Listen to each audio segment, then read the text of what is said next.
乐性。在活动一开始之前呢，我会放一部 TED Talk， 然后接下来会有2个世界咖啡馆讨论，最后会有一个简单的成果发表。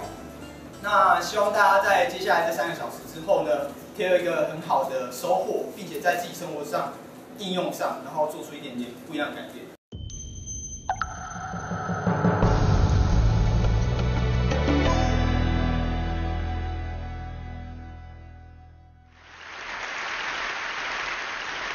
When I was 7 years old and my sister was just 5 years old, we were playing on top of a bunk bed. I was 2 years older than my sister at the time. I mean, I'm 2 years older than her now, but at the time that meant she had to do everything that I wanted to do, and I wanted to play war. So we were up on top of our bunk beds, and on one side of the bunk bed I had put out all my G.I. Joe soldiers and weaponry, and on the other side were all my sister's Milos and ponies and ready for a cavalry charge. There are differing accounts of what actually happened that afternoon, but since my sister is not here with us today, let me tell you the true story. Which is my sister is a little bit on the clumsy side, and somehow, without any help or push from her older brother at all, suddenly Amy disappeared off of the top of the bunk bed and landed with us crash on the floor. And I nervously peered over the side of the bed to see what had befallen my fallen sister, and saw that she had landed painfully on her hands and knees on all fours on the ground. I was nervous because my parents had charged me with making sure that my sister and I played as safely and as quietly as possible. And seeing as how I had accidentally broken Amy's arm just 1 week before,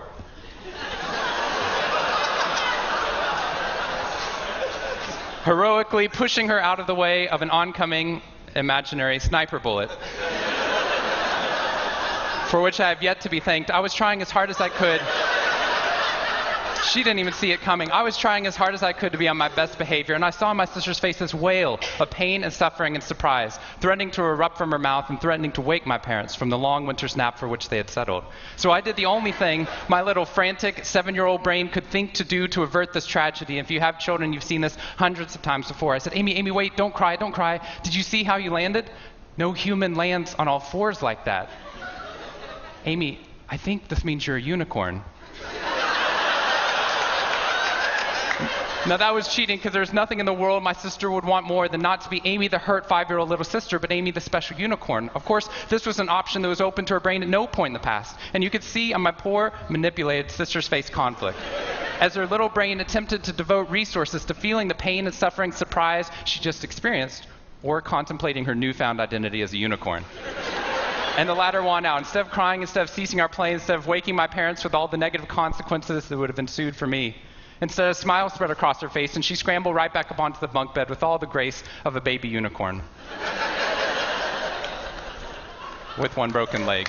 What we stumbled across at this tender age of just 5 and 7, we had no idea at the time, was something that was going to be at the vanguard of a scientific revolution occurring 2 decades later in the way that we look at the human brain. What we had stumbled across is something called positive psychology, which is the reason that I'm here today and the reason that I wake up every morning. When I first started talking about this research outside of academia, out with companies and schools, the very first thing they said to never do is to start your talk with a graph. The very first thing I wanted to do is start my talk with a graph.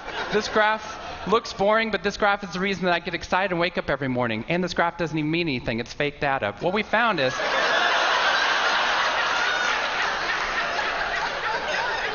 if I got this data back studying you here in the room, I would be thrilled, because there's very clearly a trend that's going on there, and that means that I can get published, which is all that really matters. The fact that there's one weird red dot that's up above the curve, there's one weird in the room, you know who you are, I saw you earlier. That's no problem. That's no problem, as most of you know, because I can just delete that dot. I can delete that dot because that's clearly a measurement error, and we know that's a measurement error because it's messing up my data. So one of the very first things that we teach people in economics and statistics and business and psychology courses is how, in a statistically valid way, do we eliminate the weirdos? How do we eliminate the outliers? So that we can find the line of best fit, which is fantastic if I'm trying to find out how many Advil the average person should be taking, too. But if I'm interested in potential, if I'm interested in your potential, or for happiness, or productivity, or energy, or creativity, what we're doing is we're creating the cult of the average with science. If I ask a question like, how fast can a child learn how to read in a classroom? Scientists change the answer to, how fast does the average child learn how to read in that classroom? And then we tailor the class right towards the average. Now, if you fall below the average on this curve, then psychologists get thrilled, because that means you're either depressed, or you have a disorder, or hopefully both. We're hoping for both because our business model is if you come into a therapy session with one problem, we want to make sure you leave knowing you have 10. So you'll keep coming back over and over again. We'll go back into your childhood if necessary, but eventually what we want to do is to make you normal again.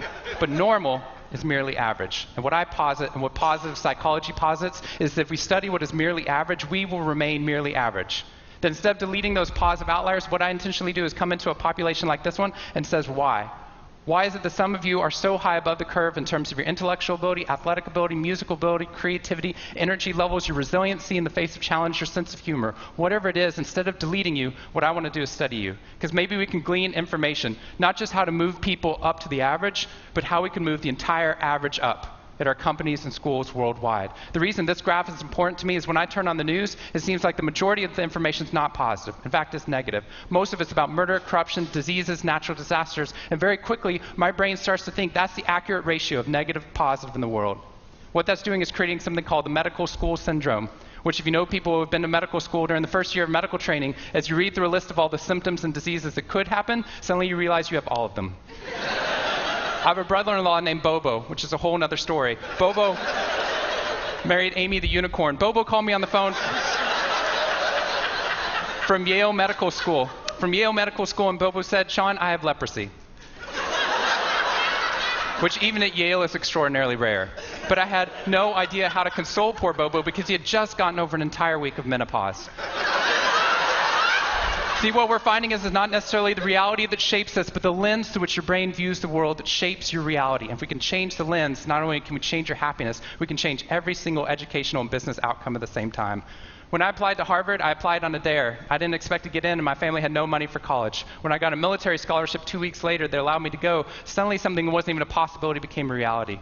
When I went there, I assumed everyone else would see it as a privilege as well, that they'd be excited to be there. Even if you're in a classroom full of people smarter than you, you'd be happy just to be in that classroom, which is what I felt. But what I found there is while some people experienced that, when I graduated after my 4 years and then spent the next 8 years living in the dorms with the students, Harvard asked me to. Wasn't that guy. But what happened? I was an officer of Harvard to counsel students through the difficult 4 years, and what I found in my research and my teaching is that these students, no matter how happy they were with their original success of getting into the school, 2 weeks later their brains were focused not on the privilege of being there, nor on their philosophy or their physics. Their brain was focused on the competition, the workload, the hassles, the stresses, the complaints. When I first went in there, I walked into the freshman dining hall, which is where my friends from Waco, Texas, which is where I grew up, I know some of you have heard of it. When they come to visit me, they look around, they say, this freshman dining hall looks like something out of Hogwarts from the movie Harry Potter, which it does. This is Hogwarts from the movie Harry Potter, and that's Harvard. And when they see this, they say, Sean, why do you waste your time studying happiness at Harvard? Seriously, what does a Harvard student possibly have to be unhappy about? Embedded within that question is the key to understanding the science of happiness. Because what that question assumes is that our external world is predictive of our happiness levels. When in reality, if I know everything about your external world, I can only predict 10% of your long-term happiness. 90% of your long-term happiness is predicted not by the external world, but by the way your brain processes the world. And if we change it, if we change our formula for happiness and success, what we can do is change the way that we can then affect reality. What we found is that only 25% of job successes are predicted by IQ. 75% of job successes are predicted by your optimism levels, your social support, and your ability to see stress as a challenge instead of as a threat. I talked to a boarding school up in New England, probably the most prestigious boarding school, and they said, we already know that. So every year, instead of just teaching our students, we also have a wellness week, and we're so excited. Monday night, we have the world's leading expert coming in to speak about adolescent depression. Tuesday night is school violence and bullying. Wednesday night's eating disorders. Thursday night is illicit drug use. And Friday night, we're trying to decide between risky sex or happiness. I said that's most people's Friday nights.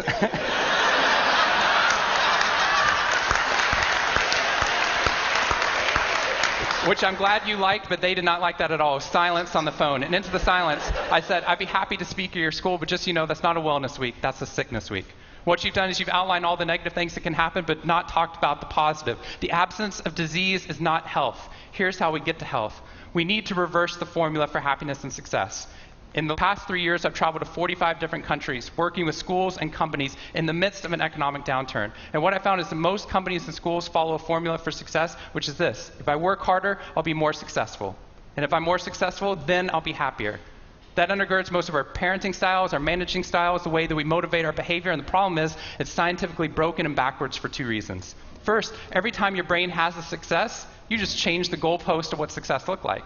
You got good grades, now you have to get better grades. You got into a good school, now you have to get a better school. You got a good job, now you have to get a better job. You hit your sales target, we're going to change your sales target. And if happiness is on the opposite side of success, your brain never gets there. What we've done is we've pushed happiness over the cognitive horizon as a society. And that's because we think we have to be successful, then we'll be happier. But the real problem is our brains work in the opposite order. If you can raise somebody's level of positivity in the present, then their brain experiences what we now call a happiness advantage, which is your brain at positive performs significantly better than it does at negative, neutral, or stressed. Your intelligence rises, your creativity rises, your energy levels rise. In fact, what we found is that every single business outcome improves. Your brain at positive is 31% more productive than your brain at negative, neutral, or stressed. You're 37% better at sales. Doctors are 19% faster, more accurate at coming up with the correct diagnosis when positive instead of negative, neutral, or stressed, which means we can reverse the formula. If we can find a way of becoming positive in the present, then our brains work even more successfully as we're able to work harder, faster, and more intelligently. What we need to be able to do is to reverse this formula so we can start to see what our brains are actually capable of. Because dopamine, which floods into your system when you're positive, has 2 functions. Not only does it make you happier, it turns on all the learning centers in your brain, allowing you to adapt to the world in a different way. We've found that there are ways that you can train your brain to be able to become more positive. In just a 2-minute span of time, done for 21 days in a row, we can actually rewire your brain, allowing your brain to actually work more optimistically and more successfully. We've done these things in research now in every single company that I've worked with, getting them to write down 3 new things that they're grateful for 21 days in a row, 3 new things each day. And at the end of that, their brain starts to retain a pattern of scanning the world not for the negative, but for the positive first. Journaling about 1 positive experience you've had over the past 24 hours allows your brain to relive it. Exercise teaches your brain that your behavior matters. We find that meditation allows your brain to get over the cultural ADHD that we've been creating by trying to do multiple tasks at once, and allows our brains to focus on the task at hand. And finally, random acts of kindness or conscious acts of kindness. We get people, when they open up their inbox, to write 1 positive email praising or thanking somebody in their social support network.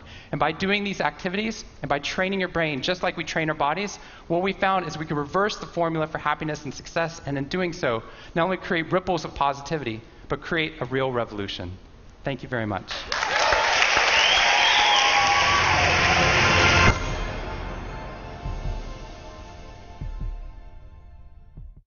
只要每天持续做每天都做，然后持续21天之后，你的思维模式就会完全的是正向思考。那我想说，今天大家可以试着用这3个方式，等下在大家的讨论之中，或是你们自己发表之中，都可以试着去探讨这3件事情。看到我的成语，对，可能是心理层面，或者是实际情况下。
不会啊，很棒哎！嗨，大家，那现在轮到我们的发表时间哦。那先请自己这组来。大家好，我是崇云。然后今天中午的时候，就是身体的那个老毛病犯了，就是蛮痛苦的。然后下午的那我就超不想去上的。然后就很挣扎。你知道午睡刚起来，然后身体又不太舒服，然后外面又下大雨，哇！然后下到4点55之后还在下大雨，那个是5点的。然后说好吧，再给他机会，如果57分停的话，那我就去。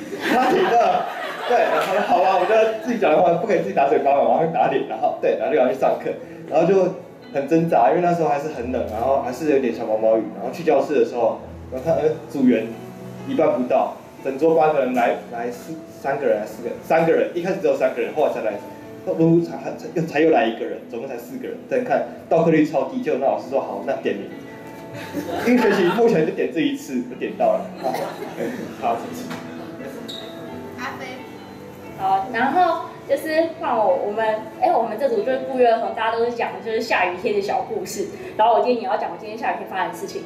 就我今天呢4点到6点是踢踏舞，然后像我今天很挣扎要去上课，因为一直下雨都没有停。然后体育馆那条路大家都知道。就是超级多泥巴，然后又下雨，那边又淹水，整个泥巴都是软的，超恶心。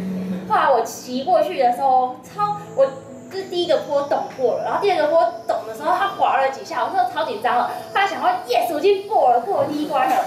然后就后来要回家的时候呢，要回家的时候我就把雨伞就是撑完收好，就是放在脚踏垫那个地方。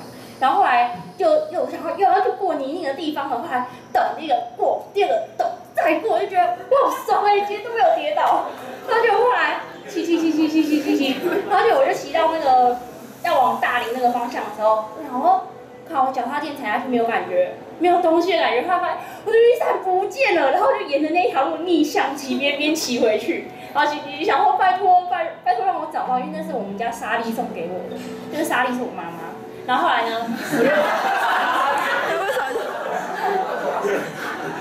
然后后来呢，我就沿路骑，他发现太开心了，你知道他在泥巴地那个地方，然后也没有车子，也没有机车把他的那个骨架碾断，我超开心的。然后后来我就捡起来，可是捡起来里面泥巴水就一直沿着我的就是袖口这样流下来。然后我今天原本穿白色的衣服，然后后来那件衣服我超喜欢，然后后来我就只好默默的把它捡起来，然后提回家。然后提回家之后，我就真的很狼狈，因为我头发没有绑，我头发全部都湿黏黏在安全帽上面，然后整个脸都是湿的，然后手又都是泥巴。可是当我回家把雨伞冲好，我就觉得天哪，好庆幸把它捡回来，因为我接下来这几天都有雨伞撑，我不用再花钱买雨伞。好，这就是我今天的小故事。大家都好像加很多故事啊，每个人都讲很多，刚刚都没有讲那么多。我的比较普通一点啊，就是今天早上一大早就进图书馆念书，然后念到下午的时候就要离开的时候，刚好雨正大的时候，然后因为我没有带雨伞，那也不知道怎么办，那本来想说就是先随便干雨中前面的一把雨伞，去全家买一把雨伞之后再拿来还给他。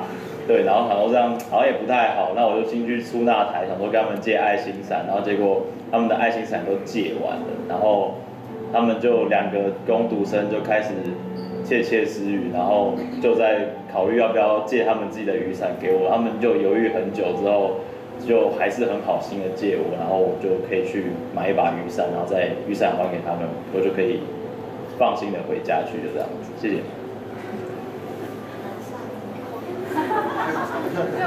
我想要跟大家讲为什么有今天这个标题，就我刚刚不小心想出来说我们要叫雨天的小确幸，然后说我们要很文青，我们要雨天的小确幸。然后因为刚刚那个什么心仪跟博源都是跟异性就是借到雨伞，所以我们就说有一个艳遇的感觉。好，谢谢大家。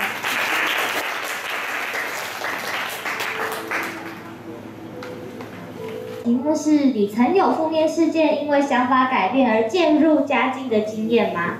那我们请我们的，来开始。我忽然有一种被冲康的感觉，因为我站到这里的时候就觉得是第一个。好，好，其实我们题目就想说有个负面事，这样对，就是我上面写，我直接翻译，我不要讲，没有失败的话。其实成功就不会存在，为什么？因为其实我们很多的成长不是因为我们懂得去避免失败，而是因为我们常常经历在失败那种低潮里面，就心情很复杂，然后朋友讲的安慰话都让我们觉得很心烦。那个时候啊，我们找到自己的一个方向，找到自己更认识自己，应该这么讲。所以说，我这个小故事，我讲个小故事好了，前面都讲。话说我前阵子才我其实有在创业，跟学长有在创业，可是前阵子会忽然发现我不但被踢出团队了，而且还是无缘无故的。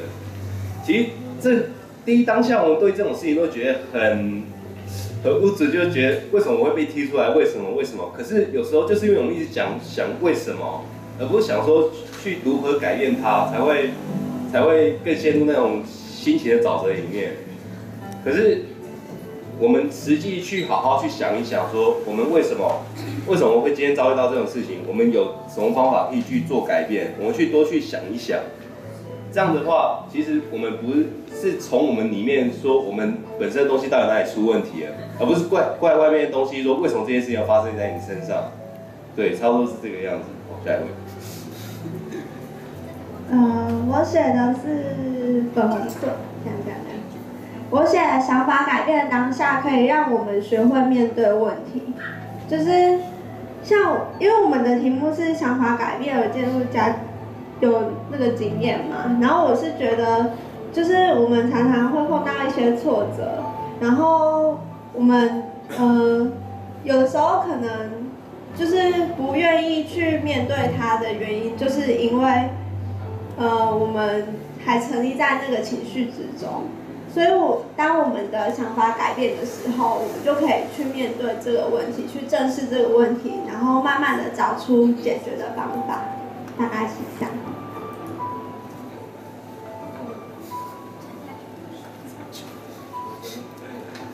大家好，我要讲背面这边。背面。对，这个，这是我画的，我不知道有没有长得跟我很像的。就是我刚刚画来这一桌的时候，然后我获得了一个很棒的经验，有一个人给我一个很棒的鼓励，然后我决定我要跟他学习，所以我想跟大家说，谢谢大家，我今天有一个很美好的夜晚，谢谢你们。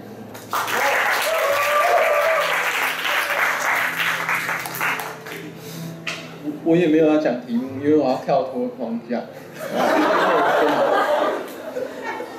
对。那我想说的就是说，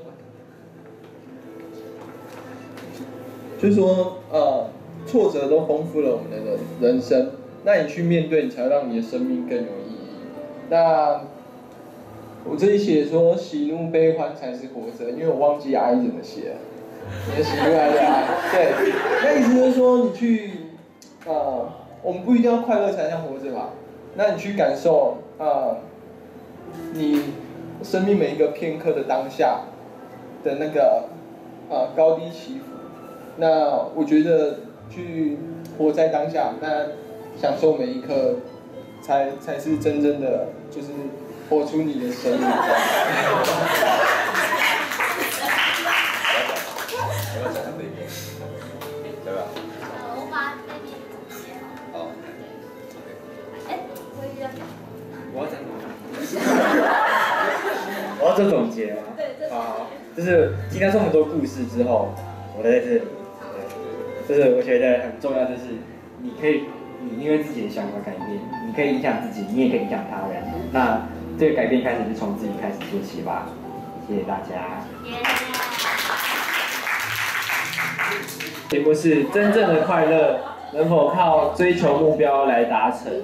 对，然后就是很开心，就是可以就是跟我们这些组员在一起，然后其实我其实从他们身上也学到很多东西。那接下来也就是让他们来一一跟大家分享。好，感觉我是拿这个，真的吗？嗨，大家好。然后我们这一组让我先说好，就是我也很感谢我们这一组，因为就是经过这些讨论之后，就让我有一些原本我自己心灵中不存在的一些那个想法，接触一些新的人之后，就会激荡出不一样的想法。对，然后我主要的想法是说，当我们需要先找出一些真正的事情是让我们快乐的，然后我们再去从中找到一个目标，然后去追求，这样才能达到目标的时候，才能是一种比较久远的快乐。要不然的话，如果我们只是因为一个自己也不知道自己喜不喜欢的目标去追求一个目标的话，达成快乐之后，反而过一个晚上，突然觉得很爽，然后过一晚上之后就突然觉得好空虚那种感觉。对，好，其他交给我的组员发挥，交给他，交给你们。那就他刚刚讲话，就是我们以就是一个参与社团的例子去带入，就是像一开始我们刚进来大学的话，你会觉得说很多社团呢，你可能觉得对每一个社团你都没有感觉、没有兴趣，然后你就会慢慢的去摸索，然后你可能今天我就会去慢慢摸索，你可能参加了3、4个社团活动，然后可能你最后你就找到羽球社，打羽球的时候跟人家就是杀球的那个爽快，你就很快乐，然后你最后就想要参加可能羽球比赛，然后你就想说要赢，然后最后你可能就达到了那个羽球比赛的冠军，然后你就找到这个，就是你达到这个目标，你就完成那个快乐，然后之后你下一次你可能又设定一个更大的目标，然后去达成。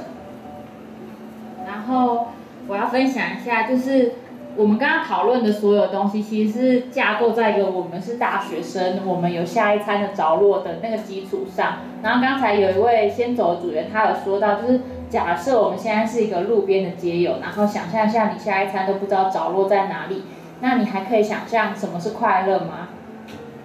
然后我们就有讨论一下，有一个定义，就是这个是马斯洛的三角形，大家都还记得。虽然我们只记得最下面的生理跟自我实现了，不过还是要先完成生理，才可以去讨论到就是什么是快乐或是自我实现的部分。然后，所以我们就大概区隔为人，一种人是有下一餐的着落，一种人是下一餐的着落未知。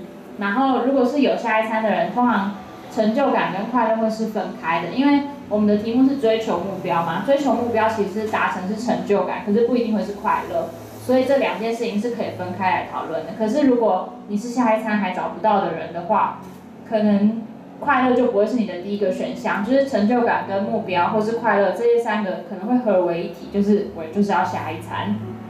然后刚才先走的组员，请我帮他分享一下，就是我们刚才设定为没有下一餐的人，可是他又设定为假设我们现在是一个小孩，如果小孩的话，到底对小孩来说怎么样是快乐？或如果太多的快乐会不会是一种放纵之类的？然后他的意见是，他引用了毕卡索的一句话，让我为大家朗读一下。年轻时我可以画得如大师一般，但却花了一辈子的时间学习孩子般作画。然后他的意思就是觉得说，或许有时候我们会设想孩子的快乐不一定是真的快乐，可是搞不好反面来想，孩子的快乐其实才是最直接的快乐。就是我们大人的快乐会不会是有很多层莫名其妙的框架，然后而达成你的快乐？然后最后的就是把过程变成目标，就是有时候享受在过程比达成那个目标的快感还带来的快乐还会大很多。然后就是这样，谢谢大家。以上就是感谢我们组员分享。那我们希望说能够透过这些东西，让各位在追求目标的过程中，能够达到更多更大的快乐。好，那以上是我们这一组，谢谢大家。是综合前面几个，就是主要有题目，还有大家的经验，就是刚刚在讲的。然后，那先请第一位开始说。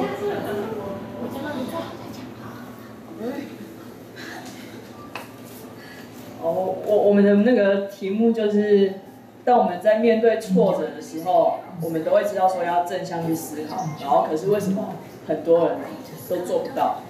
然后我们这组讨论结果，第一个就是我们面对挫折的时候，第一刻我们会无法接受，就那个刺激感太大。然后当你无法接受的时候，人在情绪上就不容易去做改变。纵使你知道说正面思考很重要，可是那一刻你在情绪里面是无法去跳脱的。对，然后所以要怎么接受呢？这个怎么接受？第一个是时间，然后第二个就是你可能去到别的环境里面，你可能再去刺激自己，或是你去找让自己快乐的事情，然后回过头来再去反省，再去深思，对，然后可能就有办法慢慢的让自己再去面对这件事情。然后对，这是我们想到的其中一个方法，然后其他让大家好，我想要先分享一个是，基本上我今天会站在这里，对我自己来说就是一个很大的惊奇，是我原先是被拒绝的。我在今天才收到一个 email， 然后我仔细看了一下，它是凌晨2点多发出来的，所以我刚刚这边写了一个是凌晨的 email 是惊奇的开始。那对我来说，今天是一个很特别的开始，我才有办法去接触这么多的不同的刺激。然后还有我还写了一个在陌生探寻触发。其实我刚绕了一下4组的题目啊，对我来说这个四个题目好像都只有一个答案，就是当你要去面对一件事情的时候，很多时候不是刻意，而是必须让它自然的达成。那对我来说，当去面对挫折或改变，最自然的方式就是在陌生里面去探寻不同的触发。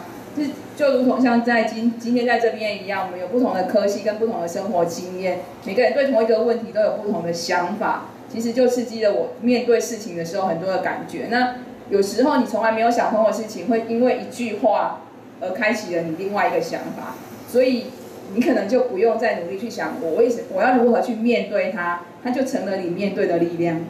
这是我今天的感受，谢谢。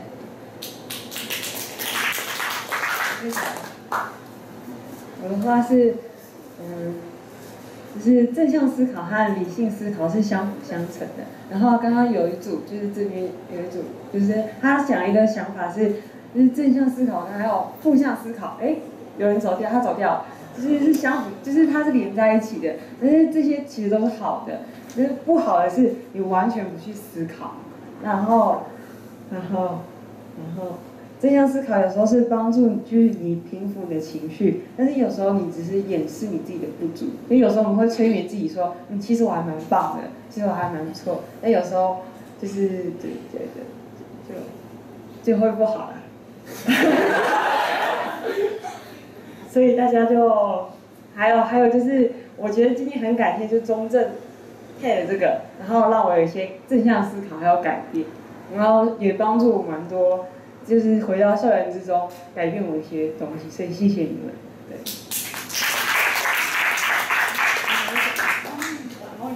我可以，喂，好，我写的是下面那边，就是感谢这个团队，我觉得大家都太会讲了，然后我情绪很满，所以我讲一下我的情绪好，就是就是今天来参加这个活动，我期盼蛮久的，然后。